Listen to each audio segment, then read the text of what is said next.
Jessica Ennis came into the Olympics as the undoubted #1 British hope for track and field gold.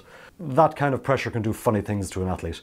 For every Cathy Freeman in Sydney, for every Michael Johnson in Atlanta, you could tell the story of Kostas Kentouris in Athens, who on the eve of the Games had a motorbike crash fleeing from dope testers, allegedly. You think of stories like that and you get some idea of the sheer scale of the pressure Ennis was under.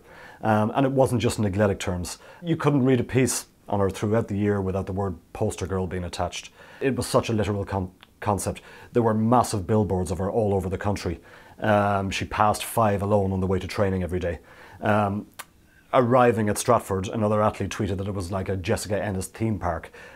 She was the face and the body of the Games and the attitude of the Games in so many ways. And I think that's what made her the standout athlete of 2012. Not only did she perform when it most mattered under intolerable pressure, she came to represent something pretty essential about the spirit of London.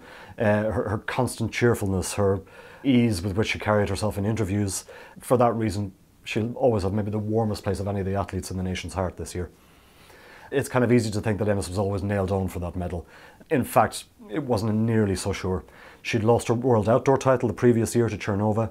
She'd lost her world indoor title in March to Dubrinska. And it wasn't until the summer approached that she really began to show signs that she was, in line to do something special. She went to an event in Gotsis in Austria. And usually Gotsis for a heptathlete in a non-championship year is the big event of the year. She went there and not only won, but shattered the British record and put a serious dent into her 2 main rivals.